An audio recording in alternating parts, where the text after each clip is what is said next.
Good afternoon, everyone.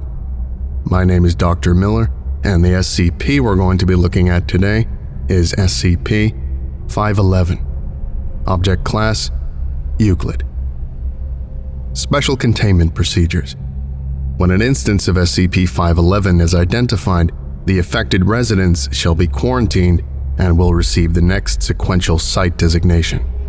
Excepting one main entrance, sites hosting SCP-511 will have all points of possible entry or exit permanently sealed with appropriate building materials. The main entrance will remain locked at all times. Entry is permitted to Foundation personnel with written authorization from Level 3 or higher. All SCP-511 sites will be equipped with remote monitoring equipment, allowing for 24-hour surveillance and a continual tracking of the numbers of SCP-511-1 inhabiting the site. At all times, one Class D personnel will be resident in the site.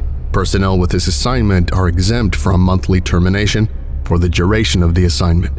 Candidates for this assignment shall be exclusively drawn from a population of postmenopausal women with a global clinical dementia rating of 2 or greater.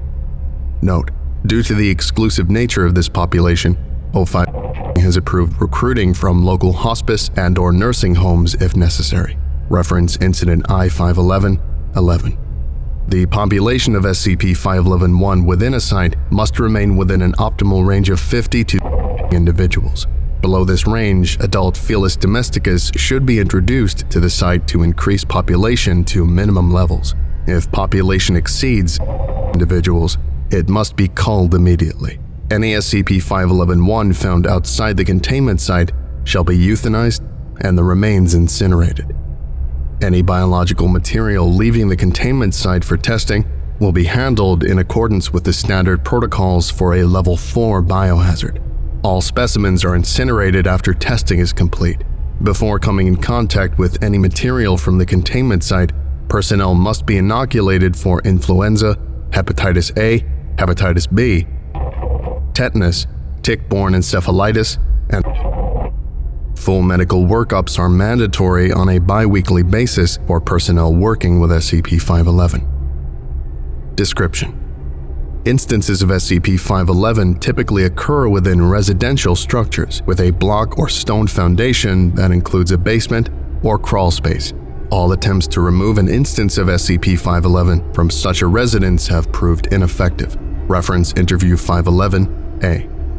SCP-511 is always found associated with a colony of feral Felis domesticus, common domestic cats. Members of this colony are designated SCP-511-1. SCP-511 is a mass of biological matter taking the form of a large feline, often with extra limbs, eyes, mouths, or other organs. It is typically coated with dirt, blood, and fecal matter, making its fur appear black despite its actual coloring. Tests have shown SCP-511's fur to actually be a random patchwork of various feline coat patterns, colors, and lengths. SCP-511's mass varies from 10 kilograms to over 50 kilograms, roughly in proportion to the number of SCP-511-1 in the associated colony. The tissue that makes up this mass consists primarily of the bodies of deceased SCP-511-1. The portion of SCP-511 that does not comprise SCP-511-1 consists of other biomass: small rodents, various plant materials, insects and insect larvae, black mold, and human. Incorporation of dead tissue into SCP-511 does not appear to slow the normal process of decay. Different areas of SCP-511 undergo different stages of biodegradation at any given time. Some areas show little more than lividity, while other areas may show active carrion insect infestation, and some areas may even show liquefaction of tissues. Note: researchers have described SCP-511 making a purring sound. Tests have shown this sound does not originate with SCP-511, but is actually the sound of insects, most often blowflies trapped within its mass. Dr. A. SCP-511 prefers to inhabit dark spaces with a relatively high humidity, such as old basements and crawl spaces. It will continually scavenge in its immediate area for new biomass to incorporate into itself, displacing and expelling matter that has decayed past mechanical usefulness. Examples of SCP-511-1 resemble ordinary Felis domesticus that have undergone extreme neglect. They display a body condition score of 2 or 1, regardless of the amount of food available. Ulcerated skin is common, as are parasitic infestations, tumors, and various viral and bacterial infections. SCP-511-1 are known carriers of a particularly virulent strain of. A typical SCP-511-1 shows no interest in grooming itself and has patchy and matted fur. It is unclear to what extent the physical condition of an SCP-511-1 is a result of the influence of SCP-511, and to what extent it is due to suboptimal living conditions. Several observations have been made of an SCP-511-1 retrieving biomass from elsewhere and bringing it to SCP-511 to be incorporated. Addendum I. Incident Report of Containment Breach at Site-511. Document I-511-11. Personnel involved, D-7856. Male subject, 35 years of age. Date, 08/27/19. Location, Site-511, Evergreen Way, California. Description: after determining that a permanent human presence at an SCP-511 site results in moderation of aggression in SCP-511-1, Containment Protocol is updated to require D-Class personnel to reside on site in the event the original homeowner is deceased.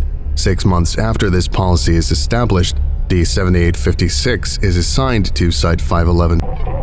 As expected, within a week, aggression levels of SCP-511-1 toward Foundation personnel lessen considerably. 16 days after being assigned to Site-511, D-7856 begins showing signs of increased aggression, verbally abusing Foundation personnel and engaging in superficial vandalism of Site-511. D-7856 is reprimanded. 18 days into his assignment, D-7856 interferes with the Foundation team by throwing garbage and yelling obscenities. D-7856 is subdued with a tranquilizer dart and locked in his quarters. At 27 days, D-7856 begins capturing SCP-511-1 and is only discovered when a Foundation research team enters for routine specimen collection 48 hours later. The team discovers remains from 37 separate SCP-511-1 collected in the kitchen. Bodies are dismembered and show signs of. 7856's body is discovered in the basement after an apparent attempt to. Site-511 is incinerated as an emergency containment procedure. Okay, I think there's something to the crazy cat lady idea. Think we need to be more careful with the Class Ds on this one. Dr. A. Addendum II. Interview with Agent Survivor of Containment Breach at Site-511-47. Interview 511-A. Interviewed, Agent Interviewer, Dr. A. Forward. Agent was sole survivor from Mobile Task Force. Assigned to retrieve SCP-511 for study from Site-511-47 after the death of the homeowner, Mrs. B. Interview takes place at St.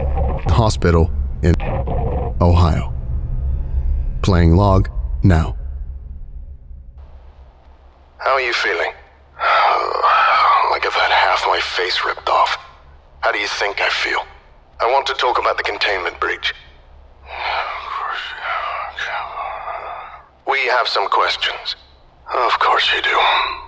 Starting with why there was foreign matter introduced into the containment unit. Do you have any idea what we're dealing with?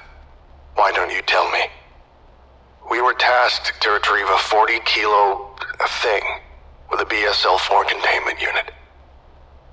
You know how big those units are? I know the specifications. Like lugging a self-propelled washing machine. Now, imagine dragging one of those into one of these places. You already got reduced mobility from the hazmat suit, you got 50 kilos of gear, and you're walking into a house that has 2 or 3 decades worth of garbage in it. We have cat ankle deep in places, trash bags split open, piles of soggy newspaper and junk mail, boxes of clothes, furniture that looked like it exploded, and cats everywhere. eyes everywhere. Can we return to the containment unit? We have chest high in places, cats everywhere, and space is so tight that we have to go single file.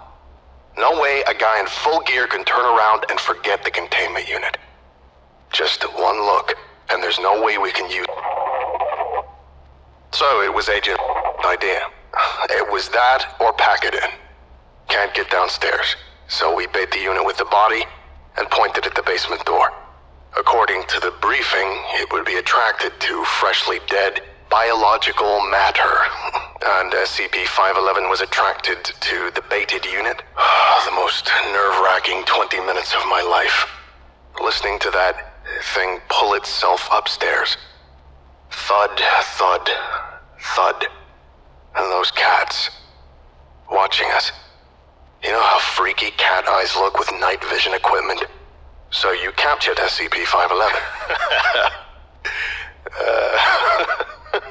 What happened then? We got out as quickly as we could. No one can turn around, so we back out. All those eyes watching us. Staring. You were first out the door. Last in, first out. We all got out for all the good it did. We thought we'd pulled it off, but the moment the containment unit rolled out the door, What happened? You ever see films of explosive decompression? That's what happened to it. Splattered itself all over the insides of the containment unit. And those cats, those awful cats, they howled, then they rushed us. Did you attempt to contain the breach? You're kidding, right? 200 or 300 of them. Not just the door, but the windows dropping on us from the second floor. When I saw disappear under them, I just ran and locked myself in the van. I'm not proud of that. I'm not here to judge. I'm here to determine what happened, so it does not happen again. Well, you see what happened to me. That was one of them that got locked in with me. One. If you don't reclassify these things as Keter, you're insane. I will be recommending updates to containment procedure. Yeah.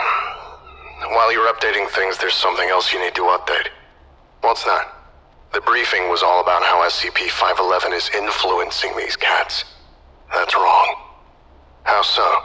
SCP-511 doesn't influence anything. It's the cats. They made SCP-511. And they made it because they hate us. End log. Closing statement. Agent died 3 days later from complications due to blood poisoning. 3 weeks after containment breach, a new incidence of SCP-511 was identified in Ohio, 35 kilometers southeast of Site 511-47. Remote biopsies of this new incidence revealed genetic material identified as coming from 3 agents of Mobile Task Force. It seems that the destruction of SCP-511 might only displace it elsewhere. Until we better understand the vectors that propagate it, all SCP-511 need to be contained in place. Request for reclassification of SCP-511 to Keter is denied. 05. Okay, I think that about does it for today. Thank you for listening, if indeed you still are, and you are all dismissed. Goodbye.